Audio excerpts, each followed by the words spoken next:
मानना पड़ेगा आपको।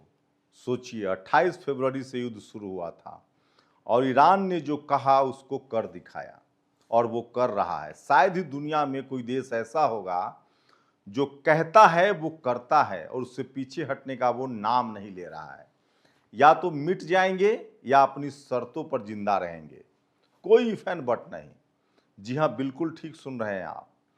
अब ईरान ने जो कहा था कि अगर हम पर दोबारा हमला हुआ तो इजराइल नक्शे से खत्म हो जाएगा और वो खेल शुरू हो गया है।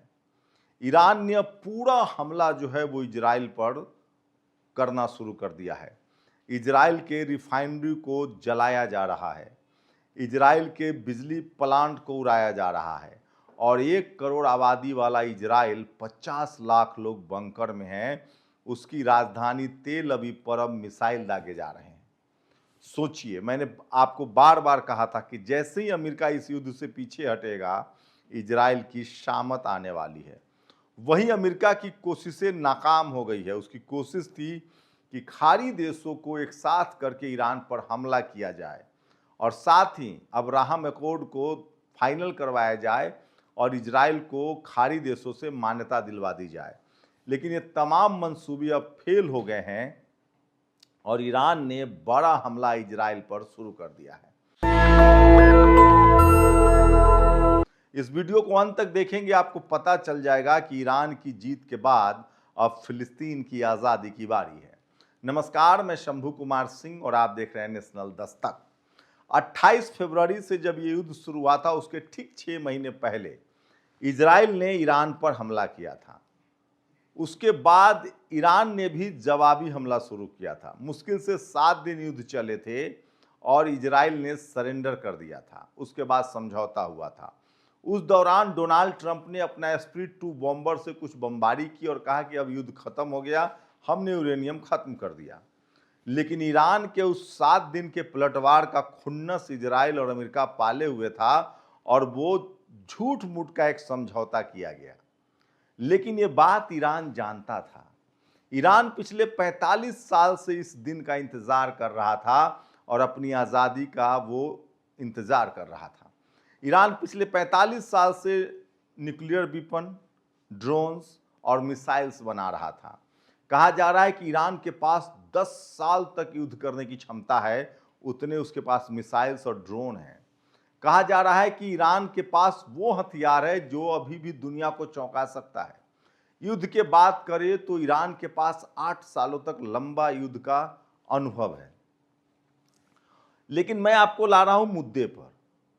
जब 7 दिनों बाद जब वो समझौता हुआ उसके बाद उस समय जो खामनेई जिंदा थे, जो ईरान के प्रमुख थे, उन्होंने कहा था कि इस बार तो हम बातचीत करके बंद कर देते हैं युद्ध को, लेकिन अब अगर कभी भी इजराइल ने हम पर हमला किया या अमेरिका ने तो उसके नतीजे बुरे होंगे और कम से कम इजराइल को हम नक्शे से खत्म कर देंगे। लोगों ने को लगा कि अरे ये बरबोला बयान है, ईरान के पास उतनी ताकत नहीं है। 6 महीना तक अमेरिका और इजराइल ने अपनी ताकत को रिस्टोर किया। इजराइल का दरअसल मन बढ़ा हुआ था। इजराइल को लगता था कि जैसे उसने फिलिस्तीन को मिट्टी में मिला दिया, फिलिस्तीन के रिफाइनरी, तेल सब कुछ बर्बाद कर दिया, क्योंकि वो एक किसान देश था जिसके पास न नेवी, न एयरफोर्स, न आर्मी। उसके बाद उसने लेबनान के भी कुछ हिस्सों पर कब्जा कर लिया। उसके बाद बेंजामिन नेतन्याहू का सपना था ग्रेटर इजराइल का और उसने और अमेरिका ने साजिश करके 6 महीने की तैयारी की। खाड़ी देशों में सेना को डिप्लॉय किया गया। अरब सागर से लेकर अटलांटिक, अरब और पर्शियन गल्फ के आसपास सेना को बढ़ाया गया। बड़े बड़े युद्धपोत जेराल्ड, फोर्ड, अब्राहम लिंकन तैनात किए गए और 6 महीना की तैयारी के बाद सनकी ट्रंप को लगा कि अब क्या है, ईरान को 7 दिन में सफाया कर देंगे और कब्जा कर देंगे और जैसे वेनेजुएला के राष्ट्रपति का अपहरण किया है वैसे ही ईरान में अपना रिजीम बना देंगे। सोचिए, मैं ट्रंप को सनकी इसलिए कह रहा हूं कि उसने फिर से भारत पर 100% टैरिफ लगा दिया है। लेकिन ये सारे मंसूबे धरे के धरे रह गए। 6 महीने की तैयारी थी अमेरिका और इजराइल की, लेकिन ईरान की तैयारी 45 साल की थी और वो अब दिख रहा है। उसके बाद 28 फरवरी को अमेरिका ने और इजराइल ने एक साथ ईरान पर हमला किया और उसके बाद जो हुआ वो दुनिया देख रहा है और इतिहास बन चुका है। खाड़ी देशों में कुवैत हो, बहरीन हो, ओमान हो, जॉर्डन हो, सीरिया हो, इराक हो, मोरक्को हो, अजरबैजान हो जो यूरोप का देश है, या फिर सऊदी अरेबिया हो जो खाड़ी देशों का सबसे बादशाहत वाला देश है, इन तमाम देशों में जितने अमेरिकी ठिकाने थे लगभग 200, इन सब के ईरान ने परखच्चे उड़ा दिए। ईरान ने अमेरिका के 50 से ज़्यादा जेट गिराए, जिसमें F-35, F-18 और स्पिरिट 2 बॉम्बर शामिल है। कोई भी ऐसा जेट आज के बाद दुनिया में अमेरिका के पास नहीं है या दुनिया में नहीं है जो ईरान के हवाई क्षेत्र में जाए और उसको मारा न जाए। दुनिया के सबसे आधुनिक जो हेलीकॉप्टर कहे जा रहे थे अमेरिका का चिन्कू, उसको कबाड़ साबित कर दिया ईरान ने। तो सोचिए, पहले तो उसने खाड़ी देशों में अमेरिका के 200 सैनिक अड्डों को तबाह कर दिया, उसके बाद उसके 50 से ज्यादा जेट गिराए, उसके युद्धपोत को डुबाया, और जो बड़े बड़े विशाल का युद्धपोत थे जो अरब सागर में खड़े थे या अटलांटिक के आसपास थे, उन सब पर निशाना साधा। और नतीजा आज आपके सामने है। अमेरिका इस युद्ध से बाहर निकलने के लिए लगातार ईरान से समझौता करने का दबाव बना रहा है। पता है अमेरिका क्या कह रहा है? कि अब हमें तुमसे कुछ नहीं चाहिए, तुम अपना परमाणु बम भी बनाओ, तुमको जो करना है करो, हमें इस युद्ध से निकल जाने दो। लेकिन जो मैंने पहले कहा था, ईरान कह रहा है कि हम जिंदा रहेंगे तो शर्तों पर और मरेंगे तो अपनी शर्तों पर, समझौता नहीं करेंगे। ईरान की पहली शर्त है 45 साल से जो हमने झेला है उसको तुम झेलो, और सबसे पहले जो 325 बिलियन डॉलर का हर्जाना है, दुनिया भर में जो हमारी संपत्ति फ्रीज है, और साथ ही तुमने जो ईरान को नुकसान पहुंचाया, हमारे कॉलेज, यूनिवर्सिटी, हमारे मेडिकल कॉलेज, हमारी रिफाइनरी को जो तुमने नुकसान पहुंचाया है, उसकी भरपाई करो। ये अलग बात है कि अपने सारे संसाधन को ईरान फिर से खड़ा कर चुका है, लेकिन सोचिए अमेरिका को वो निकलने नहीं दे रहा है और उसने होर्मुज बंद कर रखा है। ईरान में अब हाहाकार मचने वाला है, मिड टर्म इलेक्शन है। डोनाल्ड ट्रंप खुद कह रहा है कि हमें इलेक्शन में जाना है, हम अपने आप को विजेता घोषित करना चाहते हैं। लेकिन सोचिए, और अभी आप जब ये वीडियो देख रहे हैं तो 11 अगस्त है, मुश्किल से 20 दिन का, मैक्सिमम 25 दिन का और तेल बचा है अमेरिका में।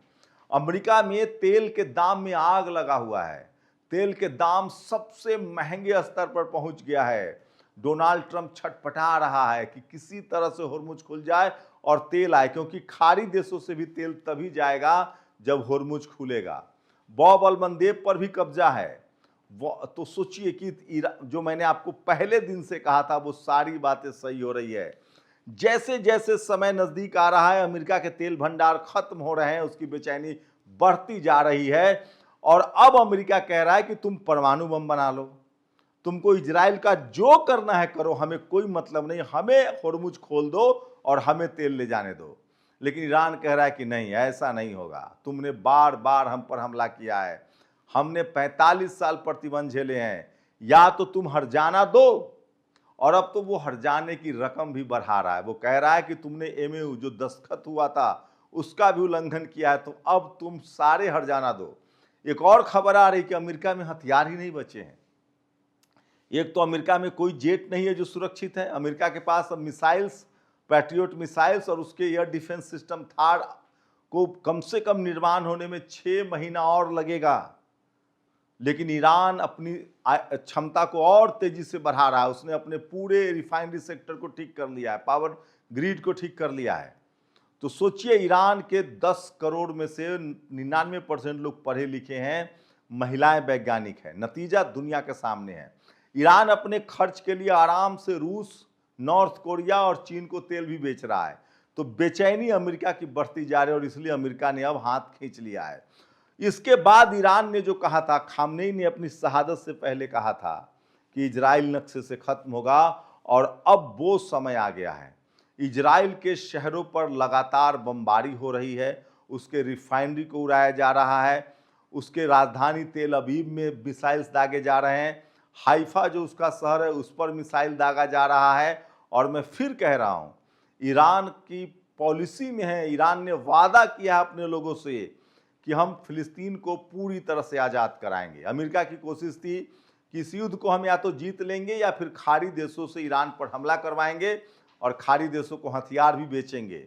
लेकिन सोचिए, अमेरिका का मंसूबा खत्म हो गया है। अमेरिका में सवाल पूछा जा रहा है डोनाल्ड ट्रंप से कि आखिर हम हार क्यों गए, हार का जवाब दो।